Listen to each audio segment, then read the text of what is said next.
Hi, I'm welcome to another edition of Bloody Good Reads. I'm your host, Mark Goddard, and we're into the 2025 mega run. I'm trying to do a lot more this year. We had a bit of a great year last year, as we mentioned last episode. So, let's get into this with some great horror, great crime, great thrillers throughout this year as well. So, this week's guest is known for his versatility through writing across genres, including horror and LGBT fiction. He is a college professor. We got that one right. Yep. And received multiple Teachers of the Year awards. He is the author of The Amazing Rabbit in Red and his upcoming novel, Darkness Calls, which I just started reading this morning, is coming out March 4th. So welcome to the podcast, Joe Chianakas. Well, thanks so much, Mark. I'm super excited to be here and talk with you about all things spooky. Thanks for having me. No worries. Like we always try and do here on Bloody Good Reads, is force authors to pick 3 books because I'm a bastard. And we spoke off camera. This was a very hard thing for you. Shaking my head. I should tell people that. I told Mark before we started recording, I was like, this is the most stressful question of all. It's like, go to an author and a professor and ask, what are your 3 favorite books? And I'm just like, oh my gosh, I have been up for like 3 nights. Do I pick my current favorites, my all-time favorites? Do they need to be in this genre? So I'm just going to talk about 3 that influenced my upcoming book, Darkness Calls. I want to talk about 3 that very specifically feed into that. And I think that's a cool way to do it because as a writer, I just love finding something that inspires me enough to say, I want to write something like that. And that's what I'm going to talk about today. Perfect. Like I said, everybody takes it completely differently. We had Sean Hudson on near the start of the podcast. Always mention this. He picked a military guide. I won't be picking that one for us, but nothing against that. We've had self-help books, we've had kids books, we've had all manner of amazing books. So, any genre, any type, it depends on how you take it. But as always, like I like to ask every guest, how did you get into the horror genre? I have been a super fan of this genre since I was, a single-digit-year-old child. I just remember hiding behind the couch, literally late at night. My mom was a super movie fan, and she would stay up all night watching Halloween movies, like all times of the year. I mean, she'd watch Halloween on Christmas. I'm not even kidding. And I would 6, 7 years old, I remember I have this great memory of hiding behind her chair and watching Michael Myers slash someone and then like jumping at the same time. And then she caught me and she goes, well, if you want to watch it, fine. And then she made me cover my eyes during, the nudity parts, but Parents she didn't really seem to, of course, right? I mean, there's some standard of parenting there though. But I became just obsessed with that genre because it might sound weird, but it kept me up at night. It woke me up. I had nightmares. I know a lot of people would be like, why would you ever want to read or watch something that gives you nightmares? But to me, it's almost a parallel to good comedy. Like if a good joke makes you laugh, a good scare wakes me up in the middle of the night in a panic, like, whew. And then I'm relieved that it's not real, So I started watching a lot of movies when I was a kid, and all my neighborhood friends loved having sleepovers at my house because my mom would take us to the video store and we'd look for the best 80s VHS covers, and she'd let us rent as many R-rated movies as we wanted, and not tell the other parents or whatever. And it was just so much fun. And when I started getting older and having book reports for school, I never really got into the initial just general reading. I don't think I can remember a book that's not scary that I loved when I was a little kid. But the moment I got my hands on like R.L. Stine and Christopher Pike and Stephen King, it just changed my life. And I just read all night. I would I was the weird student, the nerdy student who would fake a stomach ache in the morning because I had stayed up all night reading a book and I needed to finish it. And then so I'm like, I'm not going to school, I'm reading. And the genre that kept me up at night, that just was the ultimate page turner, was the horror genre. And that I just So like 12 years old, I remember trying to write my own little back of the book blurbs, like what would be my scary story where the babysitter gets stalked or whatever. And then like all writers, you dive into short stories, and then eventually you start plotting some novel outlines. And it took a long time. And I love kind of sharing that message to other writers too. There's no deadline. You don't have to have a book published when you're 20 or 40 or 60 or 80. As long as you're alive, you can keep writing and publishing. So for me, the idea hit probably in my mid 30s was my first really good, ooh, that's going to be a good book idea. And then I started writing, and I just haven't stopped since. Good. This way where it should be. But yeah, I mean, Chris, that's the three authors that always come up. Well, actually, Christopher Pike, I don't hear enough about. I do love Christopher Pike. That's one of my ones growing up. He's probably my favorite, actually. I mean, no offense to R.L. Stein and R.L. Stein fans, but my number one was Pike.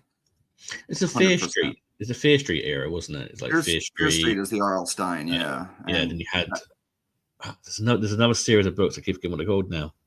Goosebumps. Goosebumps. You also had another teen series, which was kind of slasher horrors and a few different ones. Yeah. It was Christopher Pike, Point Horror. Okay, yeah. Yeah. It just was the perfect time. Like back when I'm not sure what stores, if we had the same bookstore experiences, but in the US, I just remember being a kid going to the mall and falling in love with Walden books. B. Dalton was really popular.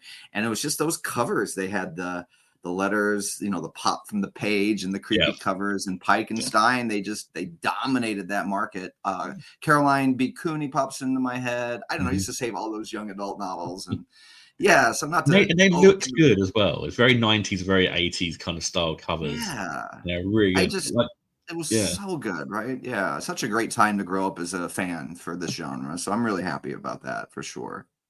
Over here, we have called car boot sales, which are like yard sales in America.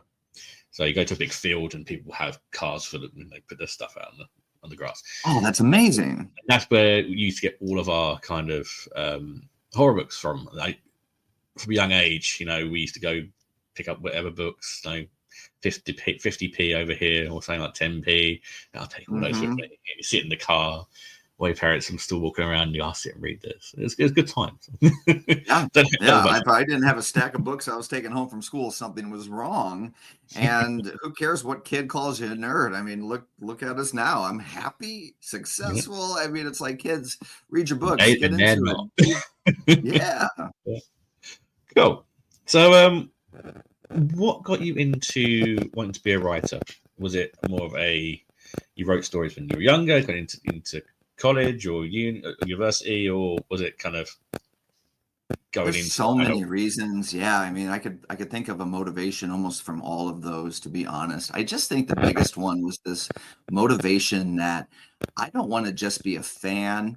I loved this stuff so much that I just felt this desire. I want to contribute to it. I want to be a part of it, so I wanted to be the type of fan who was also doing his best to create and contribute to the genre. And I think I've just, I'm proud of my ambition, but I feel like I always wanted when I was in high school and started doing creative writing, I got involved in the student newspaper and stuff like that too. And so if you look back before the digital age, there was just something so remarkable and inspiring about even seeing your name on a byline in a newspaper article. And I think that got me excited when I was a kid. And I was like, I want a book on the bookshelf. I want to walk into Barnes and Noble and see my book on the bookshelf someday. How cool would that be? So maybe it was kind of an ambition as well as wanting to contribute.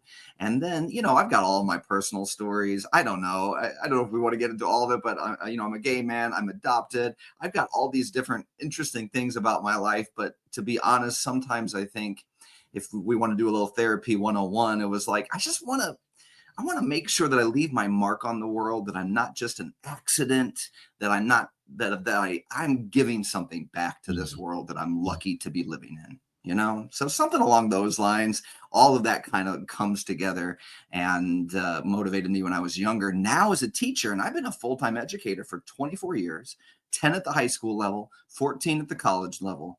And you know what my biggest pet peeve, like if you're one of my students, you can say this to me to get under my skin jokingly, but I hate that line about those who can't teach. Yeah. And I'm like throwing Yeah. like, don't you say that to me. So I don't know, maybe it's a little bit of in the classroom. I want to say, I'm not just teaching, I'm leading by example. And so today, like I go into and I tell my classes I'm out. I tell them these stories. I'm a first generation college student in my family. I'm the only one that ever went to school. I don't want to throw anyone under the bus, but I have family that didn't even graduate high school, the kind of things like that. And here I come along with all these dreams and goals and whatnot. Mm-hmm. And I just wanted to be a model. My number one passion is probably teaching, with writing just being one point, the sub passion right Just under under that. It's it, number two, if not the same, no doubt. But I just want to show my students that I don't care where you come from or what your family is or who your family is, that if you have a dream for something, you can do it. And like you also have to recognize your talents, though. Like, I'm not going to be a singer. I will not sing on this podcast. My voice is awful. Damn it. Oh, that's a bit but there are things enough. that you can you can learn how to do certain things. So I think A, if you have a passion for something, and B, if you can learn how to get better at it, then you throw yourself into that and you do it. So maybe that's the other reason is I also want to be a teacher in my classroom. Is like, guys, yeah, I'm a middle-aged man. This is not the end of my story, though. I am working hard to get this book out and this project and this thing. And I want many chapters, to say that in a cliche metaphor, I suppose, but I want many chapters in my life to celebrate all of these different things. Perfect. No. It's good to have a teacher like that. It's rare to find teachers who really want to kind of give that kind of push to their students. It's nice to see. Yeah, and I teach full-time at a community college, and I love being there. And so I get students who I love teaching. So it's kind of an interesting career because my full-time job is teaching those 100 intro-level courses. But because of the success of my books, one of our universities here in the States also has picked me up to teach at their graduate school for creative writing. So I actually teach at the grad school at Southern New Hampshire University's grad school for adult creative writers. And it's such an interesting thing to have motivated people who want nonstop feedback and help, and then to also have those first-time college students who I just want to inspire. Yeah, exactly. I want them to come into this 100 level course that they're just checking off their gen ed list to I'm hoping that a light bulb goes off in their minds and they say, wow, there are things I can do with my life that I haven't even thought about yet. And if I put the ambition, the energy into this, then anything is possible. So yeah, my writing story, I've been rejected so many times, it's ridiculous, right? And you hear those stories all the time, but that's the fun. It's kind of looking back now, it's like, yes, I'm so glad I didn't give up. I'm so glad I got that rejection, and instead of pointing fingers, I tried to learn something from it and tried to get better at it. And that's the person that I'm trying to be. That's the model that I want to be for the kids. So I appreciate you saying that. Thank you, Mark. No worries. So before we get on to 2015 and your first book. 2015, I can't believe it's 10 years ago now. Oh my gosh. I know. It's really depressing, isn't it? Here, I thought I'd have a 10-year anniversary edition by now, too. I got to get working on that. But anyway. You need it. The whole trilogy needs to come out as one. Again, what we like to do here in the podcast is force authors to pick 3 books they love. So we're going to go down the route of books that inspire the brand new book. So what is your first bloody good read? It's, now that, of course, now that I'm spontaneously thinking about it and other things are popping in my head, I got to focus.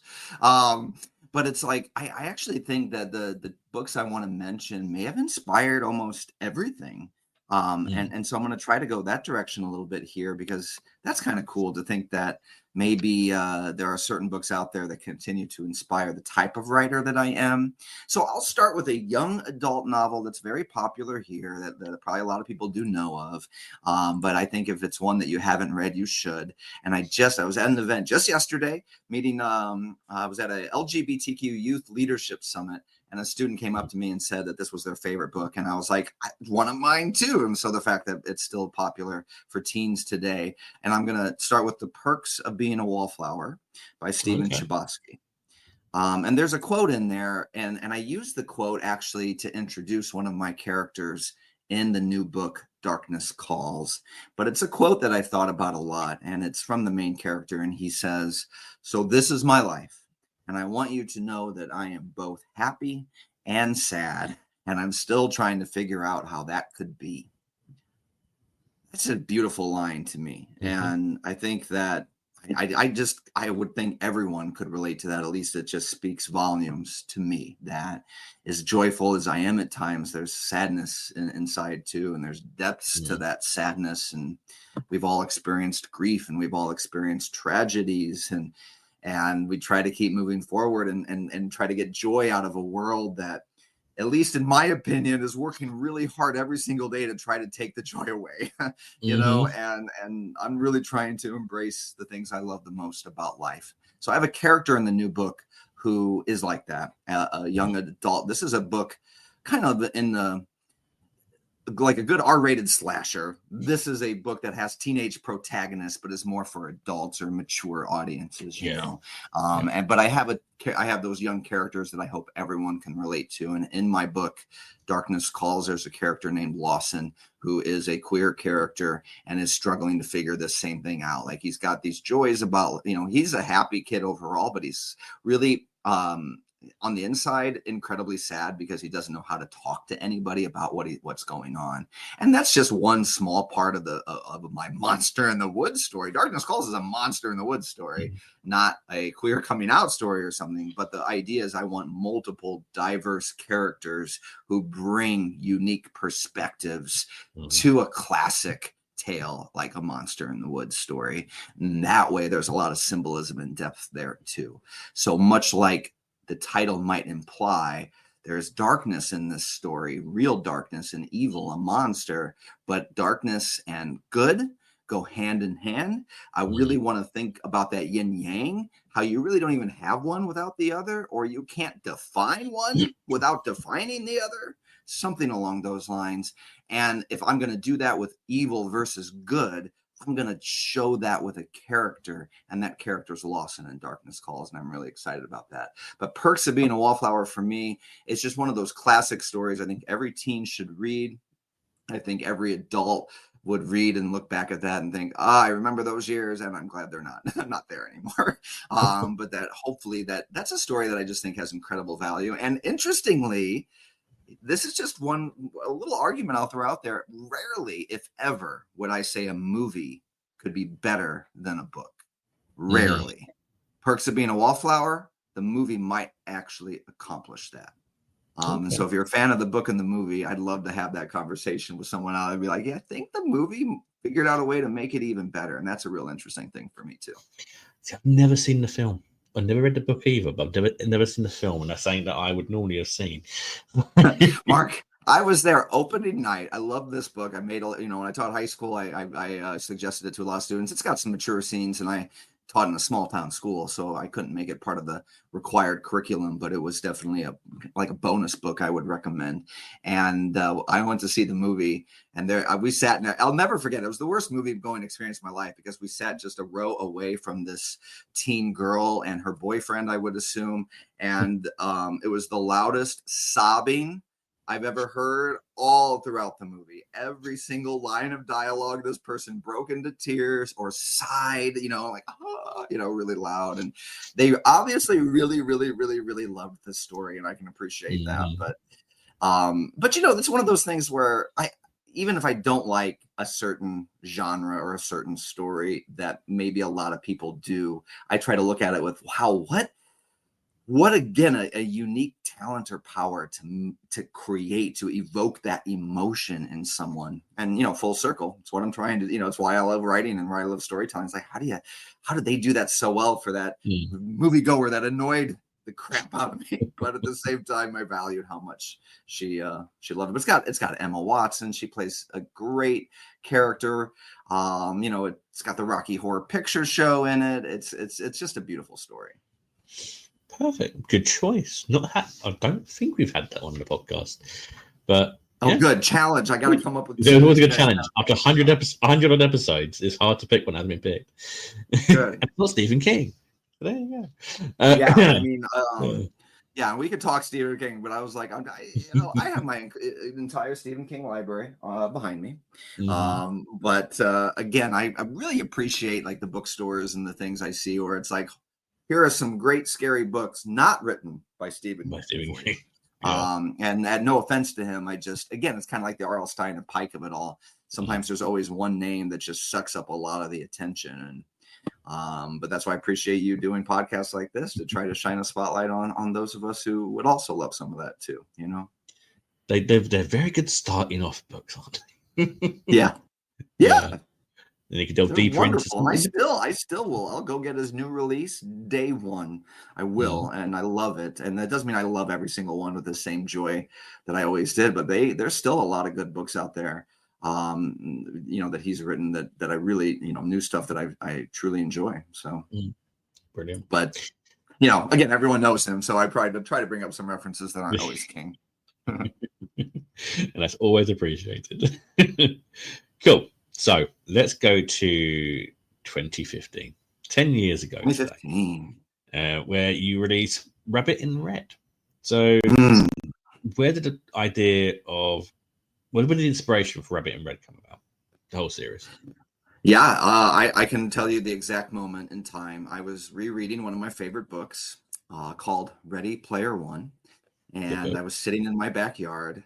This isn't even one of the books I was going to talk about, but I love Ready Player. I got my signed Ernest Cline copy on my shelf behind me too.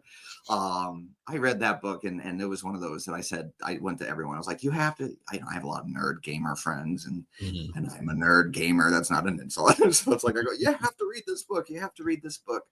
And then my college actually picked it for one of our reading programs, so I was motivated to reread it. Another time, and I was sitting in my backyard on a warm June day. Love reading outside, and I've gotten maybe just 2 or 3 chapters in, and I obviously I knew the story because I had read it before, and I just thought to myself, oh my gosh, I can do this. I could do this for the horror genre. I love what Ernest Cline did for 80s pop culture. And it was one of those motivating ideas. Is it a little bit of a ripoff? Nah, sure. Okay. 10 years now, I can admit things like this. All right. 10 years ago, I'd be like, no, don't you dare say that. But imitation, right? Is the greatest. Heavily inspired by. Heavily. And to be honest, I think it's how we all need to get started. You got to see something that you think you can do, and then go do it in your own words, in your own original way. And that's the thing I kind of like to tell writers too. When I teach writing, let me plug this. I'll drop this in here. You hear a lot how every story's been told. There's no new original idea. And I'm going to call BS on that. And I'm going to say every story has not been told through your perspective. And that's what the difference. All right. So if you've got a 2025 perspective, you have a person of color, a female, a queer perspective. You have who cares if you're a straight white man? You have different perspectives and experiences growing up, right? Tap into something like that and tell us a story through that lens, a lens of a kid who, and I'm bringing up some cliche plot points that you could argue have been told, of course, but the point is a kid who grew up without parents has a different perspective to tell, So anyway, I went into that saying, I've got this for all the scary stuff that I've loved in my life. And so I stopped reading Ready Player One for a moment, put it to the side. I outlined an entire novel that afternoon. And it was this idea, what if a Willy Wonka-like movie director owned and opened his own studio and did the biggest, coolest movies you've ever seen for this genre, but kept it really secretive. And then one day, of course, pulled back the curtain and invited certain people in. So it's a mix of Ready Player One meets Willy Wonka. And it has these 19 teenagers, 19 because I am a Stephen King nerd. And if you know your Dark Tower references, I overuse 19 in Rabbit in Red. But I'm hoping that a few people pick up on that. Because it's not over. I don't write it like this was from the Dark Tower, but right from the beginning, the very first line of Rabbit in Red is, oh gosh, test my own memory, Joe. Bill Wise followed the Rabbit in Red and his best friend Jamie followed. You talk about one sentence full of references. All right. First of all, it's written in the same way the opening line of the Dark Tower, the gunslinger is. The gunslinger followed the man in black. No, I'm going to mess it up. This is the joy of spontaneous stuff, right? I've got it written down somewhere behind me. But the man in black fled across the desert, and the gunslinger followed. There it is. Just had to take a second in this memory. So I wanted to write the same kind of sentence, and then I'm also doing a tribute to it by calling the character Bill Wise, and Pennywise, Bill was the main character, Pennywise is the clown. So I started right away with like, I'm going to write this mega geeky explosion of horror references, tapping into all those movies my mom let me watch, all those ones that she didn't let me watch, but I managed to find a way anyway, and all those books that kept me up late at night. And I just thought, what am I going to do with all this knowledge except write the coolest book full of trivia that no one except maybe you and me would really love, and hopefully about 10,000 other horror fans, right? Something like that. And so that was the idea, and it follows, it's got its own original story, but it certainly is heavily inspired by, a good choice of words, Ready Player One meets Willy Wonka. And it's just an absolute just popcorn entertainment, joyful fest of celebrating the stories that we love. So anyway, the 19 kids, they have to work their way to get there by solving some riddles and things like that. Very Ready Player One like. Once they get behind the curtain at Rabbit and Red Studios, that's the name of the Hollywood studio in my fictional story, then they get to be a part of the industry that they love. But of course, people go missing and things happen, and it's a big story in and of itself. And of course, even the title Rabbit and Red is a shout out to an old movie that we all love, and I've referenced it once or twice in here, but it's a real deep cut. So I'll tell you this, every October, it just cracks me up. All right, every October I will get a message from a random reader or even friends. Sometime they'll be rewatching a favorite movie that time of year, and they'll take a picture of a particular scene and they'll send it to me, and they'll be like, did you know? Okay, here's the scene in the original. So actually, I'll take a step back because this is kind of fun. You always go into a book with a working title. So my working title was Fright Fest, right? Fright Fest. I just want to have a lot of fun with this. And in fact, my website, here's a good plug, frightfest4d.com. Listeners will take you right to my website where you can find all these books. But I had this idea of Fright Fest. I'm like, that's not a good title. I mean, no offense to anybody who might be using that. I need a better title for the story I'm telling. And one day I'm rewatching that same movie, and it is the original 1978 Halloween by John Carpenter. And there's this really kind of interesting scene where they just cut to a matchbook, and the matchbook says Rabbit and Red Lounge. And it's just a simple plot point or a simple device used in the movie to illustrate that Michael Myers moved from point A to point B, has no other real value except to show that he's been moving. And I love that name so much. I just thought, I had already been working on the book. I had already been in like the 7th draft. And when I saw that pop on the movie screen, I was like, I'm calling my book Rabbit and Red. And the movie studio is Rabbit and Red Studios. And so, now every October, someone will watch Halloween, of course, like we do, when people love to rewatch their favorites. And that'll pop on and I'll get a message. Joe, did you know Rabbit and Red's in the original Halloween? Well, I wasn't even born then. So clearly, I stole that too, but stole that in the most beautiful, hopefully, celebratory way. Perfect.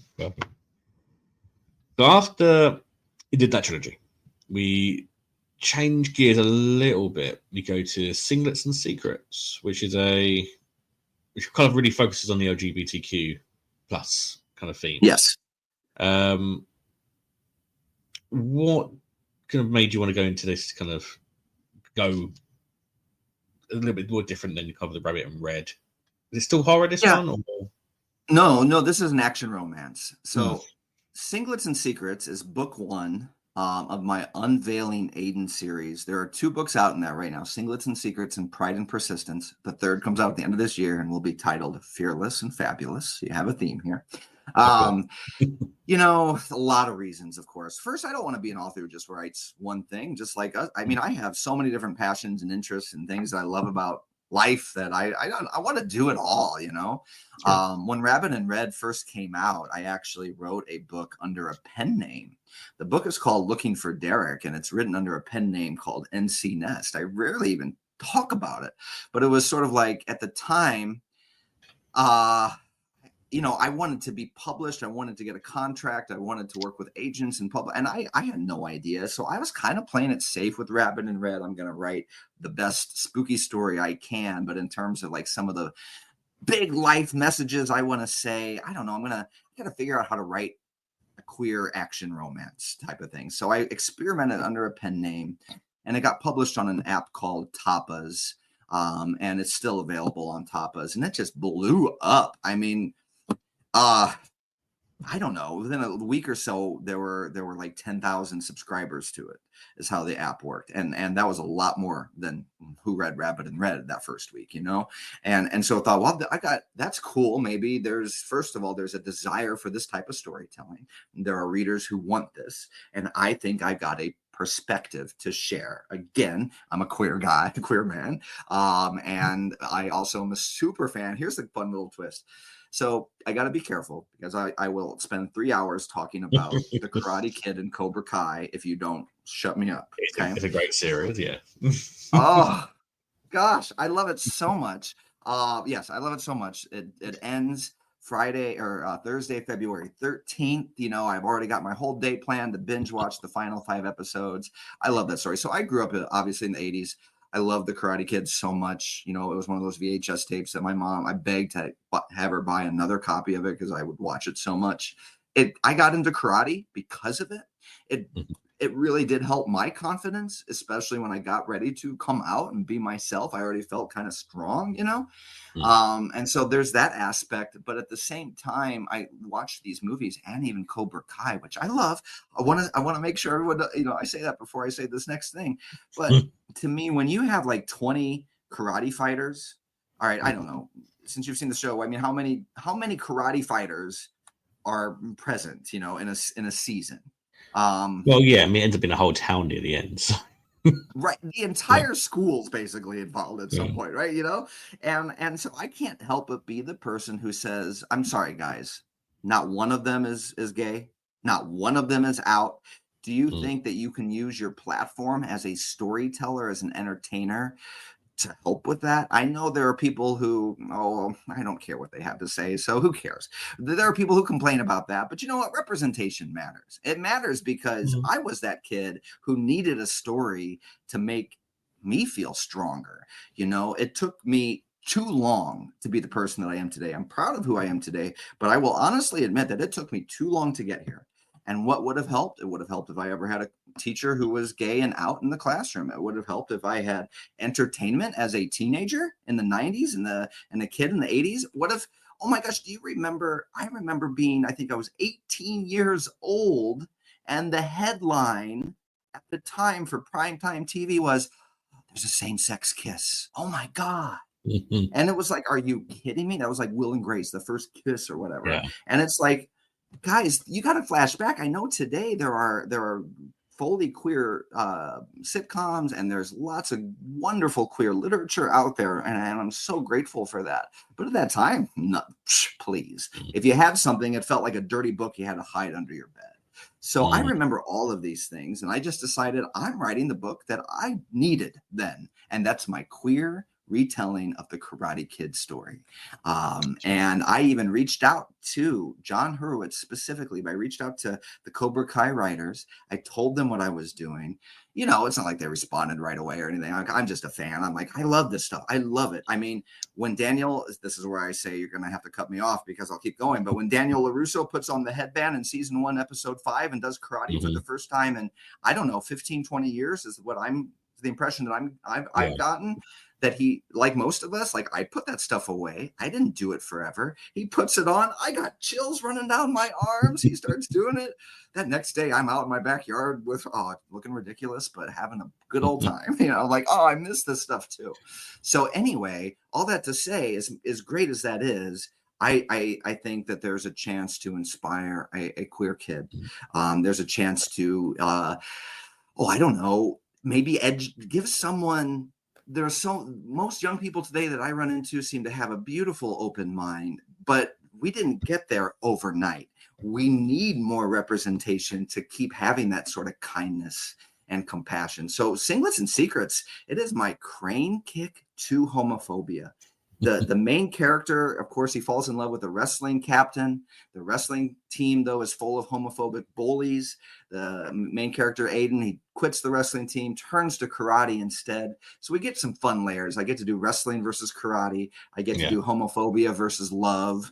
I get to do a will they, won't they sort of romance between my two leads. And I have my favorite ending of all time. If you don't get to the end of Singlets and Secrets and cry and cheer with me a little, I just don't think we can be friends, you know? I really do genuinely love it. And I told all of this to the Cobra Kai team. And you know what? If you go to Pride and Persistence, that's book 2, and look it up online or go to the back cover, guess what? John Hurwitz, the co-creator of Cobra Kai, reviewed and blurbed my book. He called it, I mean, of course I should probably have it memorized by now. I loved it so much, but it's like having one of your heroes recognize what you're doing. He called it, I was grabbing the book. On Cobra Kai, we strive to showcase the positive influence martial arts can have on people from all walks of life, regardless of age, gender, or background. Joe Chianakas' Singlets and Secrets was clearly conceived in that same spirit. This LGBTQ martial arts story is equal parts fresh, heartfelt, entertaining, and important. That's the Cobra Kai guy. That's like, you know what I mean? Like when he messaged me that, you're done now. That's fine. Good. Died that day. There's a little part of me that just was like, I can't believe, you know. And this is the other thing you got to do as an author, as a creator, as a whatever your ambitions are. You got to take some risks and reach out to people too. I'm really grateful for John to have written that. And, you know, he's got a lot of other wonderful stuff under his belt. So if you know the Harold and Kumar movies, there's a great movie called Plan B. Actually, I really like on Hulu that he produced, which is a very relevant comedy. Actually, it's a road trip comedy, but it centers around the premise of a teenager who needs to get Plan B and can't get it in her state. So there's a whole road trip trying to find a pharmacy in time to get it. Genius idea. Wonderful people. I'm so excited to see the end of Cobra Kai, and at the same time, really sad to see the end of it. But you know, things never end. We got Karate Kid Legends coming out in May, and this is the point where you can tell me to stop talking about Karate Kid because I love it. Huge fan. It was one of my big films when growing up. Love Cobra Kai. Love Karate Kid. Was surprised to see the other movie come out and try and link it in with the extremely awful Will Smith's son movie. I agree, but they're going to do it. There's a connection that's in the trailer. If you watch the trailer, I think they're going to say that Jackie Chan's training connects to Miyagi's training. And if you remember in Karate Kid 2, here's where I pull out that geeky knowledge. Miyagi tells a story where he learned his karate, and he talks about it like his dad or grandfather getting drunk on a boat, ending up in China, coming back, blah, blah, blah. So anyway, there's going to be a whole connection right there. Yeah. That's just my theory, but you know, I think it's a good one. They got to link it somehow. Yeah. But I mean, it's good to see so much kind of queer horror and queer fiction coming out now. It's more now the last few years. And it's a shame it's taken so long for it to come to this point. Exactly. Because again, it speaks volumes to people when they come across a character on the page that they connect to. Isn't that amazing? Like, I didn't mean to interrupt you there, but it's like I remember the first time I saw Black Panther. I returned to my college classroom. This was just one of those moments that gave me this idea too. But one of my students had a Black Panther shirt on. He's a black student. I just asked him. I was like, "What did you think? I loved it so much. What did you think?" And he said to me, and I'm not exaggerating. He said to me, "It's probably the first time I saw myself on screen as the hero instead of the villain, and I can't love it more." And I just was like, "Yes, that's what it's all about." Mm-hmm. I think it's just different from like here in America. But I think we have a lot more of it kind of just in our TV shows and kind of fiction a lot earlier. I know we had first kind of gay kiss was like the mid 90s on some kind of UK soap, or and it's just normal here. Yeah. America's taking a little bit too long to get into it. I can't find enough US content. Seriously, I watch more British shows than probably, like we're watching a show. Oh gosh, Big Boys. Yeah. You know that one? Is that? Yeah. I mean, I just finished that on Hulu last night, and then just like again, some of the shows. That's a that's one of the most beautiful shows I've seen. It's just it even comes like out. It came out of nowhere.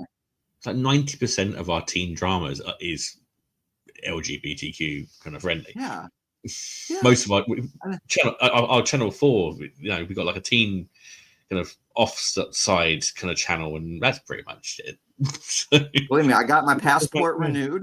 If it gets bad here, I know I'm not exaggerating. I renewed it before this. Well, I don't want to go there, but anyway, I have it ready to go as needed. if and when. Yeah. Perfect. Right. Okay. We'll stay away from the politics, but yes, of course. Let's go to, before we go into your brand new book, your second bloody good read. So, what is your second bloody good read? Okay, so I'm going to pick a fantasy. Okay. And I'm going to give you a quote, and this is also going to tie into Darkness Calls. So I gave you the Perks of Being a Wallflower quote, ties into one of my characters in Darkness Calls. Here's the quote first, all right? And then I'll share the book, but I love this book so much. Okay. When we were children, we seldom think of the future. This innocence leaves us free to enjoy ourselves as few adults can. The day we fret about the future is the day we leave our childhood behind. So Darkness Calls is going to deal with a lot of the loss of innocence and some really interesting themes there. But this quote comes from Patrick Rothfuss's The Name of the Wind.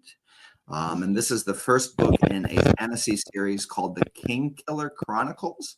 And there are 2 books out in that series and a long story behind why the third isn't out. And readers have, I don't know let's not go there. But the first book, The Name of the Wind, if you know that one, it is such a magical fantasy story. I love it because there's just so many beautiful layers to it. The whole idea behind the title, in fact, is trying to come up with a word that can actually control the wind. How do you call on nature and elements?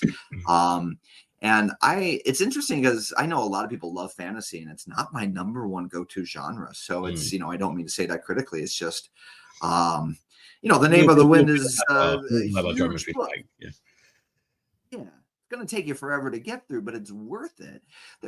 I think that the best part of The Name of the Wind for me is I love stories where there are like hidden libraries and you have to have access to the libraries and all. I mean, Harry Potter does that too, right? With some of the libraries, I just love that as a plot device, that knowledge is magical, that knowledge in some areas is even protected and secretive, that you have to earn your way up to it.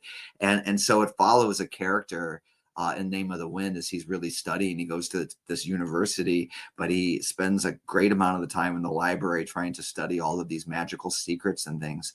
And it has multiple acts, like it has the journey, then it has the studying aspect, at the college, then it has the dragons and the fantasy and the music and the adventure. And I just think sometimes this is the best for me. What's so wonderful about literature is sometimes a book just comes and hits you at the right time. And I think that I've tried to reread it so many times and I never get all the way through it. Isn't that awful? But the first time I read it was just absolutely magical. And I think that anyone who loves a good fantasy story should try The Name of the Wind. And I'm a huge Patrick Rothfuss fan. I hope he does end it. His second book in the series left a lot of people disappointed just because it basically is like one giant flashback or side story, and you're like, we didn't move the story forward at all in the second book. So everyone's really, really desperate for more. But in my research, and this is just kind of fun about writing, but like Rothfuss, as far as I know, had a decade plus to work on The Name of the Wind, and it became a huge hit. And then suddenly he's trying to do that George R.R. Martin style where you crank out another great big book in a year or two. And that's just really hard to do well, right? So anyway, that's definitely a book I love and would encourage people who love fantasy to check out. Do you know that? Do you know The Name of the Wind? I know the cover. I haven't read it though. I do remember it coming out. Good choice. Don't have enough fantasy. Don't have enough fantasy on the podcast. Yeah, it had a really cool 10-year anniversary edition not that long ago, and I bought that version. That's the one I keep trying to reread, and I think I remember when you find another celebrity that you like who likes what you like, it's kind of fun. But I think it's Lin-Manuel Miranda's favorite book too, and so I always got a big kick out of that. It's the Hamilton guy's favorite book. I'm like, oh, really? That's so cool. Awesome. Cool. So, your brand new book, March 4th, Darkness Calls. We've been talking a little bit about it throughout the podcast. So, what can you tell us about the book without spoiling too much? Yeah. So there's so many different approaches I'd like to take to telling people about it that sometimes it's hard to figure out where to start. On one hand, it's a monster in the woods story. So it's for people who like scary stuff. My goal is to scare. I want you to be scared, at least in certain scenes. That's really, whereas Rabbit in Red is such a celebration of the genre that I love. I needed something that's really, kind of an ass kicker when it comes to trying to really scare you too. So there's some really cool haunting themes, haunting imagery, and that's just fun no matter what. But that's just one real motivation. I think there are probably two others that I can touch upon here. One is it's the book I was writing, sadly, while my mom was dying. And my mom was the best person in the world, as far as I'm concerned, right? But a quick story about her: she was alive when Rabbit in Red came out. She got diagnosed with cancer during that time, 4th stage cancer. She actually went into the hospital for a surgery that was supposed to keep her like overnight. And she ended up staying in the hospital for almost 2 weeks and almost died. And the doctors were like that. We've never, all those terrible stories you hear about. We've never seen it this bad. I don't know how she's still alive. All those types of stories, right? So my mom got out of the hospital the day before my first ever book signing of Rabbit in Red. So I had my first book signing for Rabbit in Red. My mom just got out of the hospital. I'm like, please keep your butt in bed. Take care of yourself. I mean, literally, she's really, really in bad shape and had a surgery that almost killed her. And I go to my first book signing. It's very conflicting because it's, I'm very upset, of course. And there she is in line. That stubborn woman that I loved so much showed up in that line and nothing kept her back. I got a picture of her and me at that first book signing. And I love that memory so very much. Well, she passed away, of course, sadly. And one of the ways that I think a lot of writers and artists grieve is they throw themselves into their work, right? And so I wanted to write a book that was deeply scary because I wanted to write the story about the monster that takes away the people you love. I wanted to write this story that's like, this isn't just killing random whoever. I mean, this is scary. This is sad. This is real. And so maybe on some level that monster in the woods has some symbolism to it, right? It's not just a supernatural figure. Sure, it is in the story, but think about what else does that represent? Those types of ideas. And there's this beautiful scene where there's definitely a kid who has a mom who's passing away from cancer, and I hope that readers who come across that scene, that's Teddy. By the way, I mentioned the name of the wind quote relates to Teddy. The moment you start worrying about adult stuff is the moment you lose your childhood, right? That story is Teddy's story, and he's going to bring a real interest. There's just a really cool moment. I can't spoil it, but I hope anybody who's ever had to deal with grief will, maybe find themselves with tears in their eyes, or at least appreciate what I was doing in that part of the story. I hope you find this to be beautiful. I'm all for fun horror. Cocaine Bear, whatever. Give me your craziest stuff, right? I love it all. My goal is to give you some depth, some heart, and some meaning behind it too. I would say the one third thing, if I can do a little inspiration behind it, there's so much to it. I'm really so excited to get this out there. Okay, so I got to tell you a little story. When I was a kid, I grew up near one of the biggest cemeteries where I live, and it's one of the biggest cemeteries in the entire state of Illinois. And I think it was actually the second biggest. I mean, huge. I used, against my parents' wishes, would play there when I was young and get lost and get scared. And those are the basis for a lot of things that I write today, I think, right? Yeah. And I love that. All right. Fast forward 20 years. I started re-exploring the cemetery, as an adult. And I actually started walking there. When my mom got diagnosed with cancer, it was kind of weird. It was like I went back to the cemetery that I grew up near and played in, but I started experiencing it differently, of course, because you start thinking about it differently as an adult. And the other cool thing that happened, not that was cool, but the cool thing that happened was that I started remembering things that I had completely forgotten about my childhood. stories and games that we played there, legends that we made up. There's the witches circle, of course, and just all these little stories that kids would make up about the scary stuff happening there that, and I was like, oh my gosh, you had the best imagination as a child, right? We had all these fun things. And then I started remembering one other thing that I couldn't quite put my finger on. Was it real or am I making this up? Have you ever looked back on something from like 30 years ago? And to be honest, who knows, right? It could So be. I actually, I spent a long time looking for this thing that I don't want to tell you about yet, but I spent a long time searching that cemetery because, again, it's huge, all right? I spent probably 2 years as an adult researching in person, that is, that cemetery, and then coming to this conclusion that this thing that I think I remembered from my youth, I made up. I must have made it up. I have searched every corner of this cemetery. And I really thought that way until one day I saw these railroad tracks and I thought, wait a minute.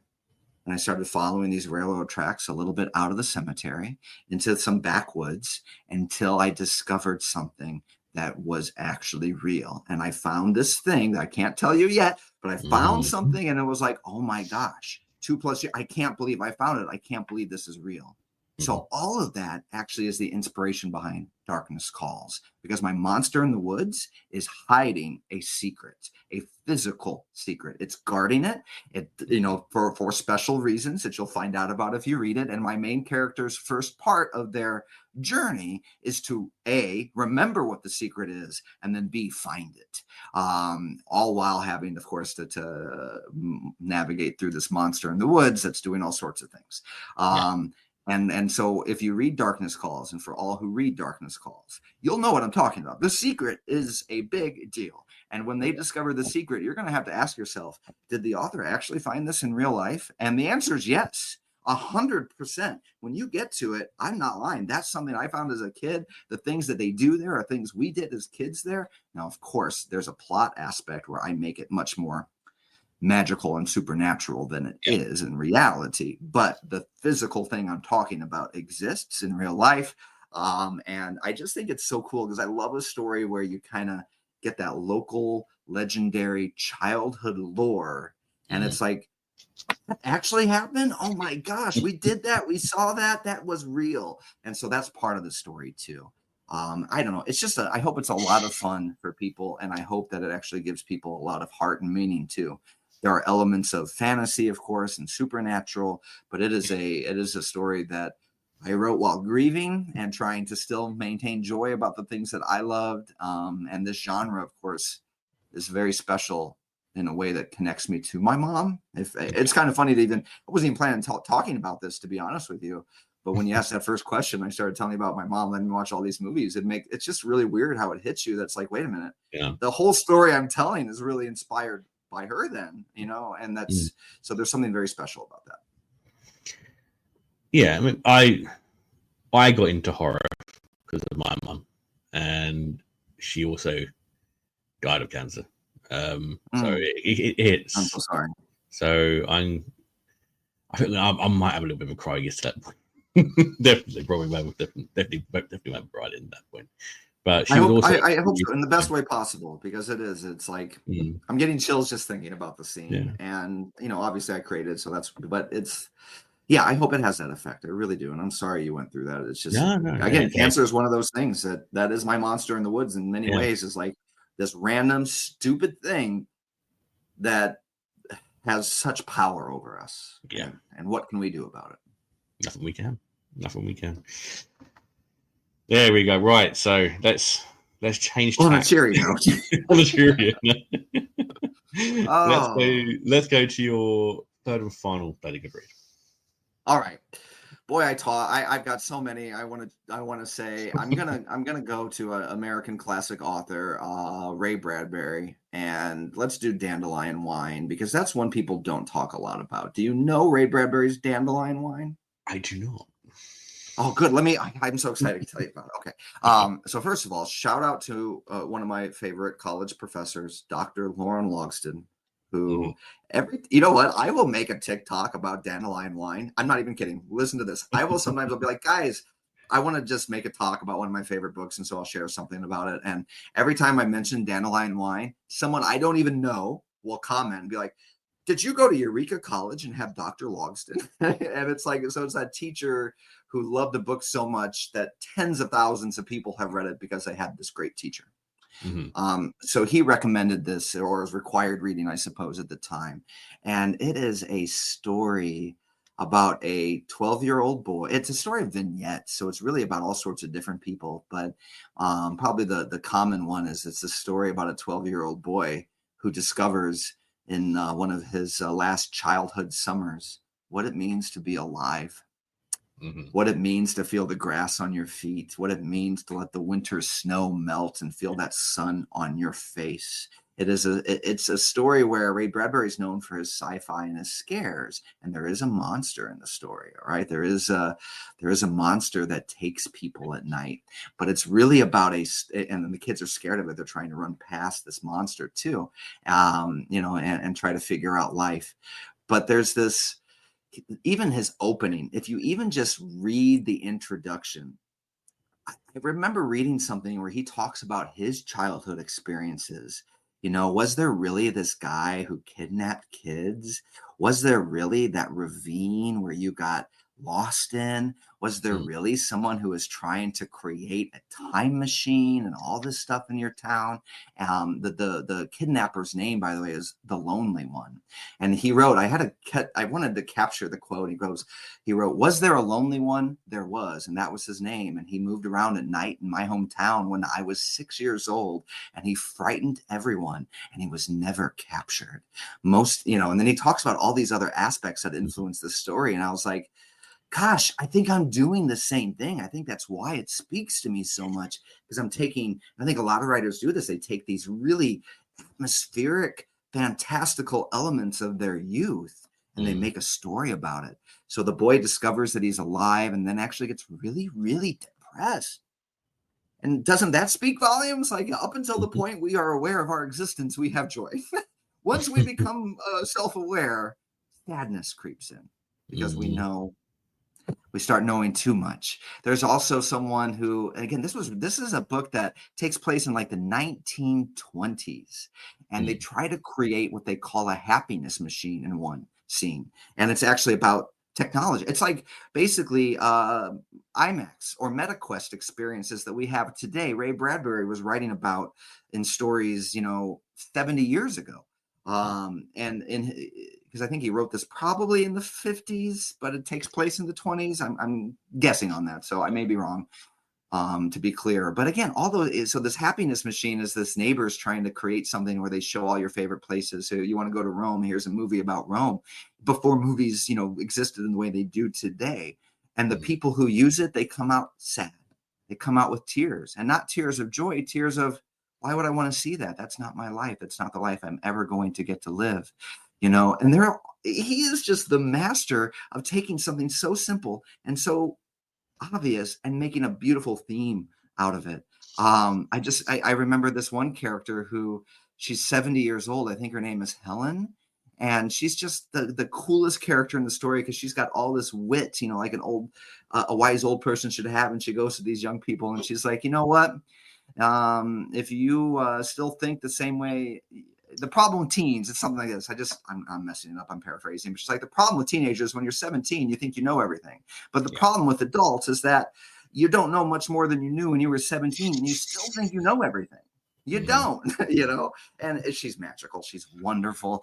I can't recommend Dandelion Wine enough. Shout out to, again, Dr. Logston, rest in peace. He passed away a couple of years ago, and is still remembered well with great tributes and from all of his students. But again, it is a beautiful story. I would actually say it's a must read for writers because it is poetic, it is beautiful, and in his introduction he kind of weaves together all these inspirations. And I think that when I am forced to reflect on these things and think about it, it's obvious to me how much they've inspired and influenced me, my passions, my writing, and how I write. So thank you for making me think about these questions. They were torturous. I wanted to talk about the Starless Sea.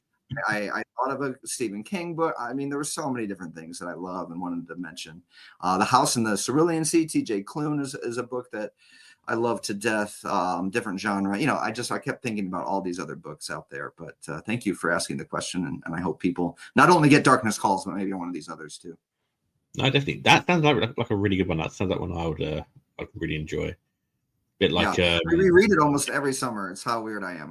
Because it's that perfect summertime book. There is this, again, I not to keep geeking out, but there's this from an Illinois kid, like a kid who has to deal with snow every winter. There's this part where they kind of write about how they feel sad for kids who live in these warm climates where they don't get the joy of what it means to kick off your boots and run outside for the first time in warm weather and experience rebirth every single year. It's that kind of, everything about the book is magical. Awesome. That is 3 very good bloody good reads there. 3 completely different ones, which is nice. I like after 100 episodes to have 3 brand new picks. Yeah. Thank you. Cool. So, would there be another book coming up in the same series as this one, or are you doing another trilogy, or? Yeah, at least for the next few years. Here's the plan. Darkness Calls is a 2-part story. So we'll have a second book. The book is, I'm just waiting on my editor at this point. So George, I've emailed you. Get back to me. No. But anyway, I really am waiting. But we're working on that. We're editing that. And hopefully that'll be out next year then. So we don't, I'm grateful for my publisher. They have this mentality that we don't like readers waiting for the next part. So, in fact, when I was first contracted, the deal was you had to have 4 books done before they even signed you, so that you could keep cranking them out. So this is what I've got done. Yeah. So I have the 2 Darkness Calls books, book 1 this March, and then hopefully book 2, who knows, very soon thereafter. And then the end of this year, fall or winter of 2025, I'll have another book coming out this year still, and that's Fearless and Fabulous, and that's the 3rd book in the Aiden series that we were talking about earlier. And then I've got another one that my agent, I've told her about, and she seems excited about, and it's going to be I don't want to tell the same story every time, so I'm doing my murder mystery next time. I'm doing my murder mystery. And it's right now it's going to be a fun 90s throwback with a heavily queer perspective murder mystery. And I just think I can check a few interesting boxes. So once again, writers, has every story been told? Who knows? But not every story has been told through your interesting and unique perspectives. And that's the way I approach these projects, that I want to have a lot of fun with them. I don't care if a murder mystery, there's a billion murder mysteries out there. But this will be my fun, unique one down the road. Hey, murder mysteries is always going to be popular. So always going to be popular. I love a whodunit. Yeah, Lisa Jewell is my, I don't know what, Lisa Jewell is very popular here. Yeah, popular here too. Yeah, I assume so. And I don't know what people think of her as a because she's, just mainstream kind of, I don't know, just easy. They're good, easy reads, right? But I'll give this for Lisa Jewell. If I'm ever in a reading slump, and I'm not exaggerating, if I'm in a reading slump and I have a hard time like getting into a book or pulling myself out of that slump, I go to her next one, and for whatever reason, she knows how to write a page turner, and that in and of itself is sometimes enough just to kind of put the hook into your skin and keep you going. Because no matter what you think of it, when I read her stuff, I'm like, I have to know what's happening and why, and oh my God, and she is a master at that. So I love that. I think I love a lot of things, but that's okay. That's why I love the crime genre. I mean, I love horror. Horror will always be my my main genre, but I love crime sometimes more than horror. When it comes to reading wise, I mean, film wise, always going to be horror. Reading wise, British crime is a lot more gritty, I think, than American crime. I think we call a lot of like Lisa Jewell and other authors, J.M. Hall, cozy crime. But I mean, I just finished reading Eeny Meeny, and that was probably more gruesome than some of the horror books I've read recently. Very, very. Give me a good recommendation, would you? I'd say anything by Mark Blinnan. Sleepyhead is very good. His work was how I got into crime. his book Buried, which is very well. It's like the film Buried, but slightly different. But Sleepyhead, there's just something about, I don't know, keeping somebody awake while they're still in a coma, so they know everything's going on. But it's very very gripping. But Eeny Meeny as well by MJ Arledge was very Saw like, but very gritty, very very British. Yeah, it's kind of it's basically you have to pick. It's two people are kidnapped, put into a place they can't get out of, like a swimming pool or a basement. And the only way they can get out is by using the gun in the middle of the floor. Like one of you will die, but you have to kill the other one to get out. Once the other one's dead, that's it. You can go. But each different person who gets taken is in a different situation, or you got a mother and her disabled child, and so the child can't move. Somebody goes in pretending to be help over Christmas. Like, here's this hamper of food for you, and what it was is a reason to get into the house to trap them inside the house they live in. Then to just go, okay, it's up to you. You can either kill yourself, kill your daughter, or it's really really gripping, and the kind of the final scenes is really good. So I'd highly recommend that one. That's cool. There you go. That's my review for it. I was going to say I'm going to do a review for it on TikTok. There you go. But no, highly recommend that one. Anything British crime, like Mark Billingham, MJ Arledge,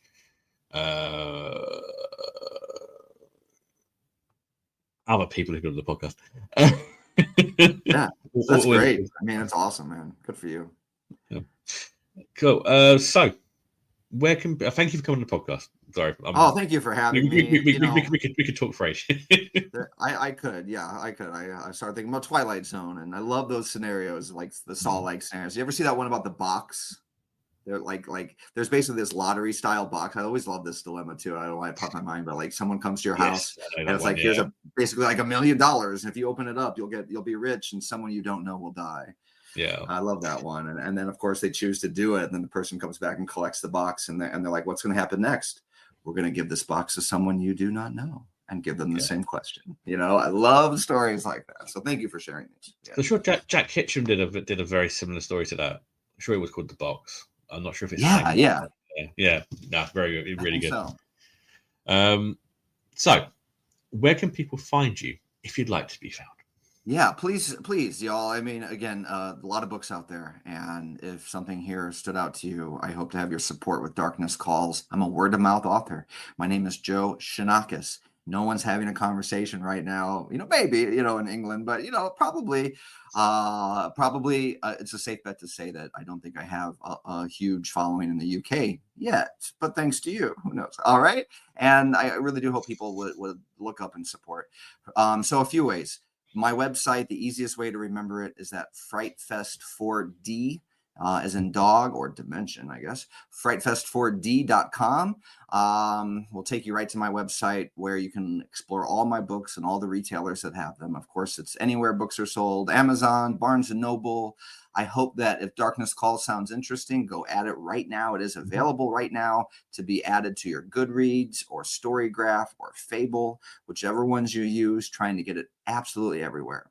As far as socials go, yeah, I try to be very active on TikTok and Instagram and Facebook. Those have been my ones from the last 10 years. Well, not 10, but anyway, they're the ones I started out with. So I try to remain active on them, regardless of whatever's happening in the world, because I have an audience there. So look me up on Joe Chianakas, Chianakas is the last name.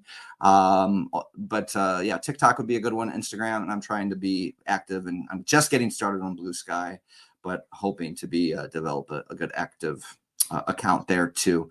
But yeah, the website would probably be the best way. There's a newsletter you can sign up for, all the retailer links wherever. And of course, I always want to say this too.